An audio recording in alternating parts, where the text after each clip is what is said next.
Bonjour et bienvenue pour ce nouveau Labosologie. Bien sûr, toujours pas de nouvelles de Doc. Il commence à me casser vraiment les boulettes. Bon, aujourd'hui, on va avoir mal de tête, le nom est imprononçable. Donc, vive le Pays de Galles indépendant. Aujourd'hui, on va parler du Céphile Dwyer, un esprit de l'eau, un cheval fantastique gallois. Fuck yeah. Présent de diverses régions du monde, les chevaux aquatiques comme les kilpies irlandais sont des créatures populaires qui font partie de cette catégorie, donc les Céphile Dwyer. C'est des animaux de folklore gallois, qui signifient chevaux aquatiques. Ces créatures sont donc liées à l'eau, ainsi qu'au brouillard. Le Céphile Dwyer, que je vais appeler par facilité le Céphile, est un petit cheval qui, bien que dépourvu d'ailes, est capable de voler. On le trouve tout près des points d'eau douce, de longues rivières, volant au-dessus de cascades. Quelques récits diraient même qu'on l'aurait près de la mer. Il est généralement décrit comme avec une longue robe grise pommelée ou une couleur sable brun.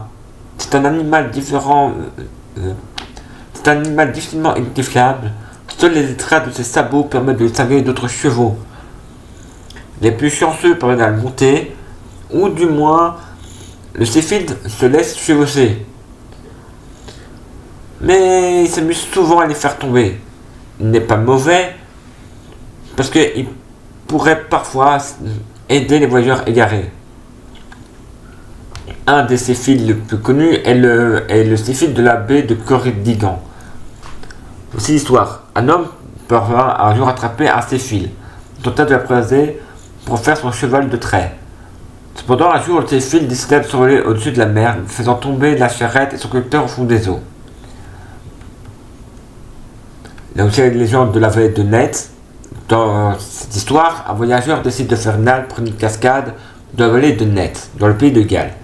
Alors qu'il se repose, sort un magnifique Céphile de la cascade. L'animal semblait parader, secouant sa crinière s'ébrouant.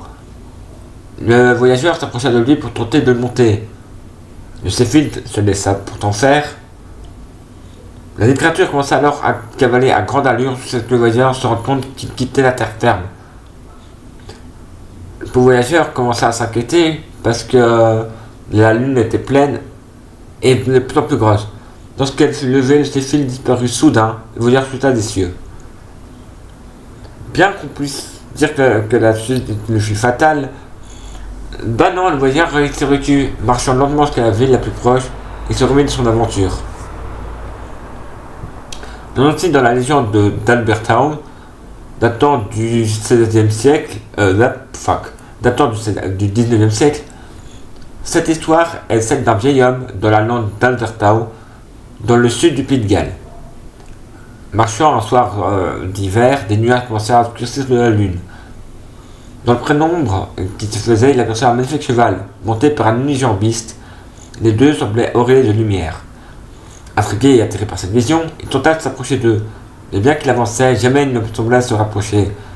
La distance semblait ne jamais se réduire. C'est pas finir par le conduire où il avait seulement voulu d'abord se rendre. Vers lui, une marée exceptionnellement haute avait tout inondé. On trouve dans beaucoup de textes anciens. Sur ce, c'est la fin de cette labosologie. Doc, ramène ton cul!